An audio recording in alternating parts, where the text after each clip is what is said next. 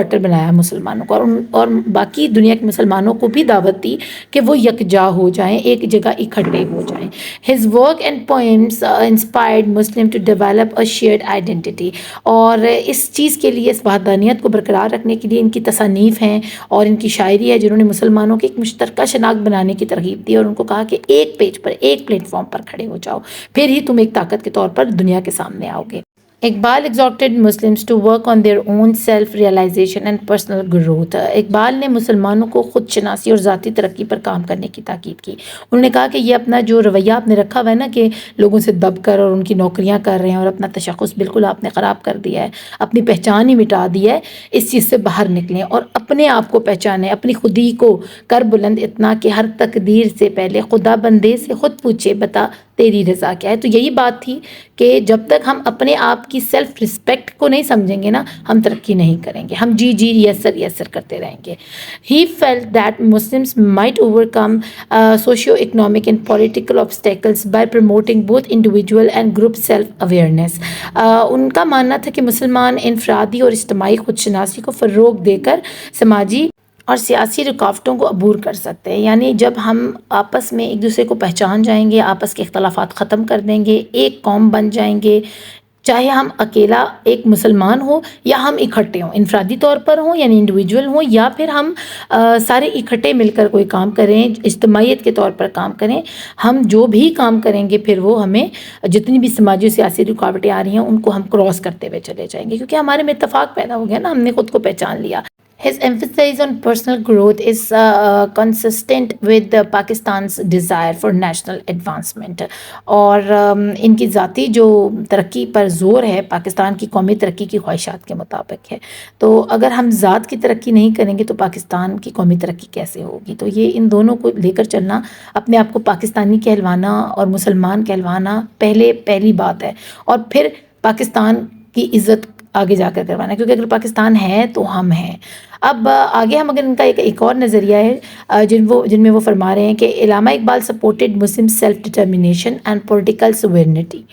علامہ اقبال نے مسلمانوں کی خود مختاری اور سیاسی اقتدار کی حمایت کی. انہوں نے کہا کہ آپ ایک قوم کے طور پر سامنے آئیں اور اپنے آپ کو سیاسی طور پر سیٹیں لیں یا حکومت کریں اس ملک کے اوپر، ٹھیک ہے، اور اگر یہ آپ کو نہیں کرنے دیتے تو آپ اپنے لیے الگ ملک کی ڈیمانڈ کریں. He imagine Muslims being able to determine their own political future. اب اس کی جو انہوں نے وضاحت کی، انہوں نے کہا کہ مسلمانوں کو اپنی سیاسی قسمت کا فیصلہ کرنے کا تصور خود ذہن میں لانا ہوگا. انہوں نے یہ چیز پیش کی کہ بھئی آپ لوگ کس طرح اپنے آپ کو سیاسی طور پر دنیا کے سامنے لا سکتے ہو. ظاہری بات ہے آپ کا اپنا ملک ہوگا، وہاں پر آپ خود جو ہے نا آپ اپنے فیصلے کر سکتے ہو، اپنے فیوچر کے فیصلے کر سکتے ہو، کیونکہ یہاں جو ہے نا آپ ڈومیننٹ کلچر ہے، وہ انگریز ہوں چاہے ہندو ہوں، وہ آپ کے سر پر سوار ہو کر بیٹھے ہوئے ہیں. This idea was in line with the call for Pakistan a separate Muslim state where Muslims could hold political power. اور یہ نظریہ پاکستان کے مطالبے کے مطابق تھا، جو ایک الگ مسلم ریاست کا تصور تھا جہاں مسلمان سیاسی طاقت حاصل کر سکیں.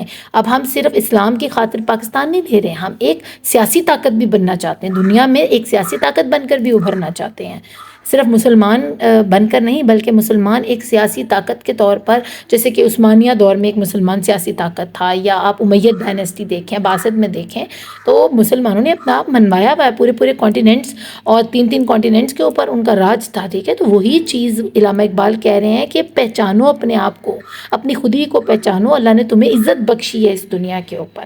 اب نیکسٹ میں وہ کہہ رہے ہیں کہ اقبال واز ورried about the social and economic inequalities among the Muslims. Iqbal مسلمانوں میں سماجی اور اقتصادی جو عدم مساوت کے بارے میں نا بہت فکر مند تھے. یعنی ان کو کہیں بھی ہو، چاہے معاشرتی طور پر یا اقتصادی طور پر، ان کو کوئی معاشی طور پر ہمیشہ نیچا رکھا گیا، ٹھیک ہے، ان سب برا سلوک کیا گیا. ان کو زمینیں نہیں اپنے پاس رکھنے دی، لینڈ لارڈز نہیں وہ بن سکتے تھے، وہ کوئی ایجوکیشن پراپر طریقے سے حاصل نہیں کر سکتے تھے، معاشرے میں ان کو بہت گھٹیا سمجھا جاتا تھا، کوئی نوکریاں نہیں ان کو دیتا تھا. تو سماجی اور اقتصادی جو عدم مساوت ہے نا، جو ان ایکوالٹی ہے یا انصاف نہ ملنا ہے، برابری برابری کا سلوک نہ ہونا ہے، اس چیز کی وجہ سے بڑے فکر مند تھے. انہوں نے اس چیز کو بارہا مسلمانوں کو سمجھایا کہ تم لوگ ایک بہت عظیم مذہب سے تعلق رکھتے ایک بہت عظیم قوم ہو، تو اس چیز کا خیال کرو، اپنے بارے میں سوچو. He demanded fairness in the allocation of wealth and social justice. انہوں نے دولت کی منصفانہ تقسیم اور سماجی انصاف کا مطالبہ کیا. انہوں نے انگریزوں سے کہا اور ہندوؤں سے کہا کہ مسلمانوں کو بھی جو دولت کی ایک تقسیم ہے ایک ملک میں، جو مسلمانوں کا حق ہے وہ ان کو ملنا چاہیے، چاہے وہ سماجی طور پر ہو، سوشل لائف ہو ان کی، یا کوئی ان کی ویلتھ کی بات ہو. ٹھیک ہے نا؟ تو اگر ایک ہندو ایک بڑی زمین خرید کے اس کا مالک بن سکتا ہے تو وائی ناٹ اے مسلم. ٹھیک ہے؟ تو یہ مسلمانوں کے اوپر سے جو آپ نے پابندیاں لگائی ہیں نا، اس کو اٹھائیں اور انصاف کریں. This focus on socio economic equality is consistent with Pakistan world view which aims to create a just society. انہوں نے دولت کی جو منصفانہ تقسیم اور سماجی انصاف کا مطالبہ کیا ہے نا، اس میں وہ کہہ رہے ہیں، وہ کہہ رہے ہیں کہ سماجی اور اقتصادی برابری پر زور دینا پاکستان کے نظریے کے مطابق، جو کہ ایک منصفانہ معاشرہ قائم کرنے کی کوشش کرتا ہے. کہ اگر ہم ہمارے ملک میں اگر مائنورٹیز رہ رہی ہیں اور ہم مسلمانوں کو زیادہ فیسیلیٹیٹ کر رہے ہیں، اور کوئی مائنورٹی آتی ہے کرسچن یا کوئی ہندو آتا ہے اور ہم اس کو وہ حق ادا نہیں کرتے، اس کے ساتھ بالکل اس کو برابر میں نہیں لے کر چلتے، تو وہ کیا محسوس کرے گا؟ وہ بھی تو پاکستان کا شہری ہے نا. اسی طرح برِ صغیر پاک و ہند کے مسلمان بھی تو شہری تھے نا، تو ان کے ساتھ ایسا ناانصافانہ رویہ کیوں رکھا ہوا تھا انگریزوں نے اور ہندوؤں نے؟ تو اس چیز کو وہ بار بار جو ہے نا واضح کر رہے تھے اور مسلمانوں کو بتا رہے تھے کہ ہوش کرو، عقل کے ناخن لو. تو اسی طرح سماجی اور اقتصادی برابری پر ان کا جو زور ہے نا، وہ پاکستان کے اس نظریے کے مطابق ہے بالکل، جو ایک منصفانہ معاشرہ قائم کرنے کی کوشش کرتا ہے. یعنی وہ کہہ رہے ہیں کہ اگر ہم نے پاکستان بنایا، ہمارا نظریہ یہی ہے کہ وہاں پر رہنے والا ہر شہری کو تمام حقوق دیے جائیں. ایسا نہ ہو کہ اس کو سماجی اور اقتصادی طور پر برابری نہ ہو، اس کو کرسچن سمجھ کر یا ہندو سمجھ کر کسی بھی طرح کی مرحومی ہم دے دیں یا اس کو محروم کر دیں کسی بھی چیز سے، تو یہ کوئی طریقہ ہے. تو اس لیے ہم ایک جسٹ جو ہے نا معاشرے کی بنیاد رکھنا چاہتے ہیں، جہاں پہ سب انصاف لوگ ہوں اور انصاف پسند معاشرہ ہو اور حکمران بھی انصاف کرنے والے ہوں. علامہ Iqbal championed the idea of ijtihad, which calls on Muslims to use independent thinking to reinterpret Islamic teaching in light of modernity. علامہ اقبال نے اجتہاد کے نظریے کی حمایت کی. اب اجتہاد کیا ہے؟ یعنی جو مسلمانوں کو جدیدیت کے پیش نظر اسلامی تعلیمات کی نئی تشریح کرنے کی آزادی دیتا ہے. اسلام جو ہے نا ہمارا بیکورڈ یا انٹروورٹ قسم کا مذہب نہیں ہے. اسلام ایک انتہائی خوبصورت، انتہائی جدید، انتہائی ماڈرنائز مذہب ہے. ٹھیک ہے؟ وہ ہر آنے والی جنریشن کے لیے ایک مکمل معلومات رکھتا ہے، ایک مکمل زندگی گزارنے کا خوبصورت سنہری طریقہ آپ کو پیش کرتا ہے.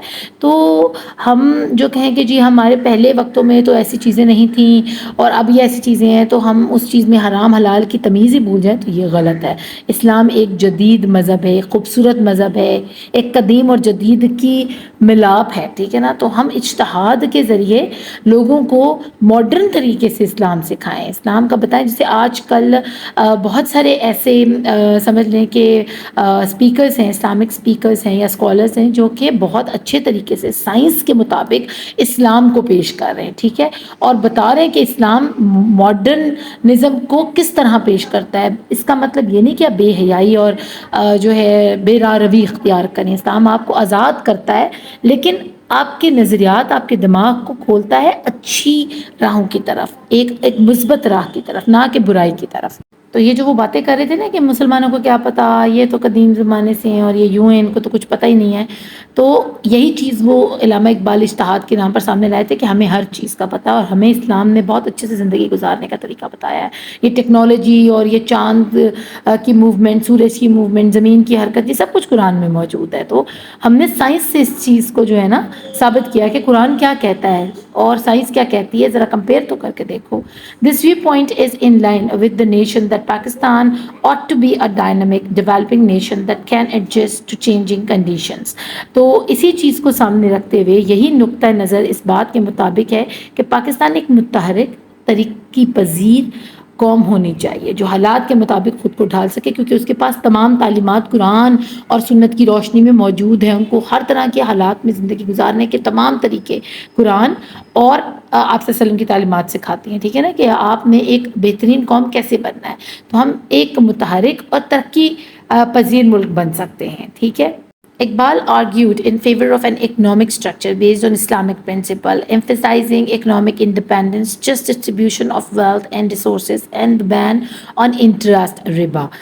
علامہ اقبال نے اسلامی اصولوں پر مبنی معاشی نظام کی حمایت کی ہے، جس میں اقتصادی خود مختاری ہے، دولت اور وسائل کی منصفانہ تقسیم ہے، اور سود یعنی ربا جو ہے نا، ربا کی ممانعت پر زور دیا ہے کہ ہمیں سود سے بچنا ہے.